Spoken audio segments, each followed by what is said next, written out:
Welcome to this presentation on COVID-19 and the impact that it has had and is having on our current operational environment.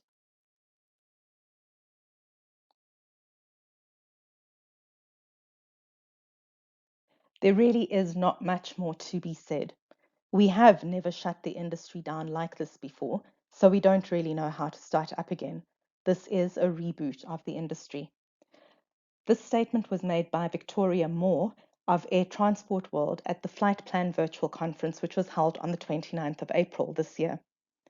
At that stage, we were still in the early stages of the COVID-19 lockdowns worldwide, and even then, we really did not know how to predict the reopening of the industry. We do not have any historical references on how to deal with the shutdown and consequent reboot of the aviation industry of this magnitude. We're likely to make mistakes as government, as an authority, as operators, and as personnel associated with those operators. We want the industry to reopen as quickly as possible, but we also want to do it as safely as possible. And there is no way that we can do that with 100% certainty in our actions and measures put in place. IATA has predicted that we are only likely to see the air traffic levels of January 2020 again in 2023. That projection is in itself considered to be incredibly optimistic. The reality is that the aviation industry cannot be grounded indefinitely. The aviation industry supports 4.1% of the world's gross domestic product. 4.1% equals approximately 87.7 million jobs worldwide, either directly within the industry or supported through the industry's supply chain, employee spending, and in the aviation-enabled tourism sector. If aviation were a country, it would rank 17th in size by GDP. According to aviationbenefits.org, in Africa, the aviation sector employed over 500,000 people directly in 2018. This number includes those employed by the airlines or handling agents in roles such as flight crew, check-in staff, maintenance crew, or head office staff, and those employed as airport management, maintenance, and security, those working on site in airports, in retail outlets, restaurants, and hotels, those employed in civil aircraft manufacturing, and those working for air navigation service providers in jobs like ATC and engineering. The gross domestic product contribution of this work sector was $9 billion. The aviation sector's spending with suppliers is estimated to have supported a further 500,000 jobs and a $5.5 billion contribution to the GDP.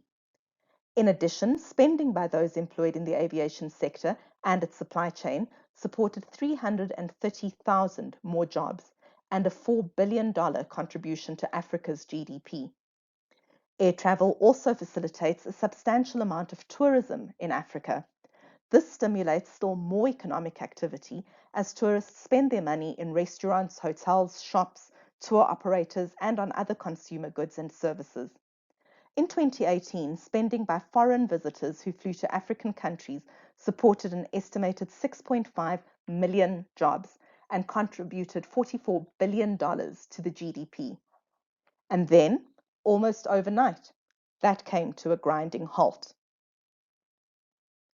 As we try to recover and rebuild our industry, the general public needs to know that we have the procedures in place to protect them and to instill confidence in them. This means that we have to keep our fingers on the pulse of new developments in the management of COVID-19. Health, safety, and security in the air will be the priority.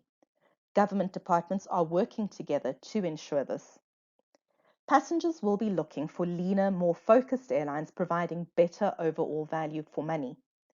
Technology and innovation will be at the heart of the industry's response, including as much contactless processes as possible. Now, airlines would experience only a 15% load factor if social distancing is strictly observed. This is, of course, not sustainable or practical. A great responsibility therefore falls on the cabin crew member to ensure that the transition to this new norm is as seamless as possible. Working in close proximity with people in passenger aircraft, cabin crew members can be at risk if they do not take care to follow the advice of the operator and protect themselves and their passengers by using personal protection and ensuring people are keeping a safe distance apart.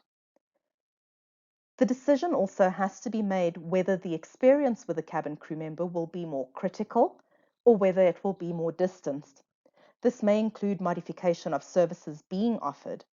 The cabin crew instructor and cabin designated examiner have a role to play in imprinting the importance of maintaining safe health protocols on board the aircraft.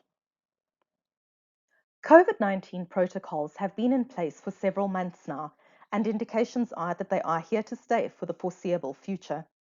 Correct use of the necessary PPE at all times by crew is important if we expect passengers to comply with those requirements.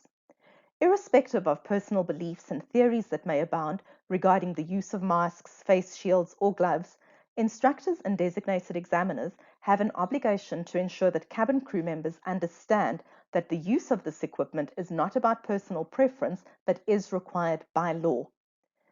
Aircraft sanitization has become even more of a priority, and perhaps the only question that needs consideration in this regard is who will be responsible for sanitization of high usage areas during flights.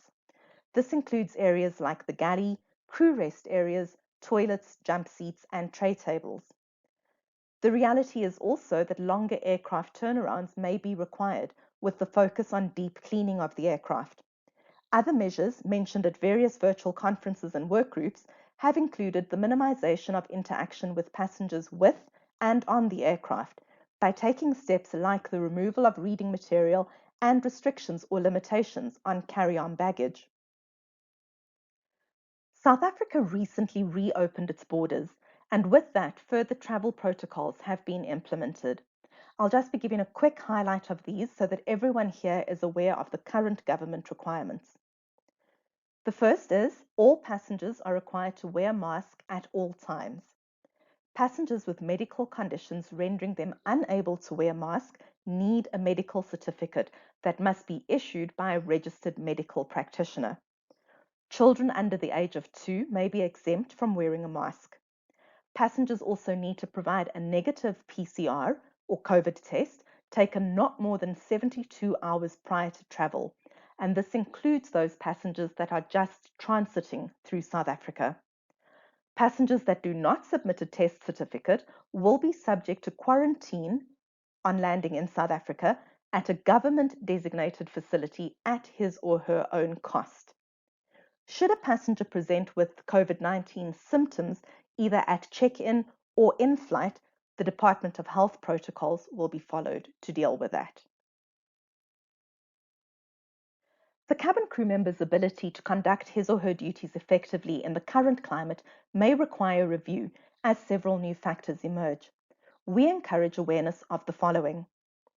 Safety demonstrations and announcements should emphasize an awareness of the environment and safe practices which are required to comply with the law. This would be things like constant wearing of the mask. Use of the oxygen mask in a decompression must be considered. In other words, the removal of the cloth mask first before placement of the oxygen mask. Shouting of commands by cabin crew members during an emergency may be challenging because of wearing a cloth mask. Then there are also different categories of special needs passengers and how best to deal with them that must be considered. The first here is the hearing impaired passenger who is reliant on lip reading. Obviously, while wearing a cloth mask, it would be difficult for that passenger to communicate effectively with us. Then there are also those special needs passengers who are reliant on their assistance. These people would not be able to socially distance adequately. There are also those who have trouble wearing a mask or removing them for identification purposes, and that could be due to some physical impediment. The changes necessitated by COVID-19 may exacerbate anxiety in certain cohorts of the disabled community. These alternate approaches to conducting duties on board may require emphasis in the training environment. While on board the aircraft, there are certain actions that a cabin crew member can take to keep as safe as possible. This information should be emphasized in classes. Rule number 1, wear the personal protection always. Rule number 2, this message has been reinforced repeatedly over various media platforms over the past few months, and that is to wash hands frequently, using soap and water or using sanitizer. Do not touch the face unnecessarily. Rule number 4, ensure the passengers are wearing their masks. Number 5, try not to lean in front of passengers. It puts one in line of their exhaled breath. Try rather to be beside them. And the final one, try not to breathe through the mouth. The nose is a secondary virus filter because of the hairs that are contained in each nostril. Cabin crew members may be required to be a lot more assertive now than they have been in the past. This is because they will be expected to control passenger movement on board the aircraft. Passengers are not allowed to gather outside toilets, in galleys, or in the aisle. We realize that this will be particularly challenging on long-haul flights. However, social distancing must be enforced as far as possible. Cabin crew members must be alert to passengers that present with COVID-19 symptoms while on board. Operators should also have procedures in place to address situations like this. Cabin crew members must also be mindful of the stress that COVID-19 protocols place on passengers. Anxiety levels now are very real, and there have been several reports internationally of air rage being at an all-time high. This could be because people are wary of sharing their space with strangers. There may also be conflict between those who wear masks and those who do not want to. Then there's also the emotional baggage that people may bring on board, sickness or death of loved ones, financial stresses, and the like. All of these factors can cause tense situations to escalate a lot quicker and a lot more frequently than before. Now, we know that social distancing is near impossible to maintain on board an aircraft. Yet people want to travel and they want to be safe. What reassurances can we then give them? We've spoken about the measures that are in place as stipulated by the Department of Health, but it is always reassuring to know that there are as many measures in place as possible to keep us and our passengers safe on board. Hepa filters. They have provided us with some entertainment during the lockdown period, but what are they, and are they really effective? It sounds complicated, but HEPA filters are nothing fancy.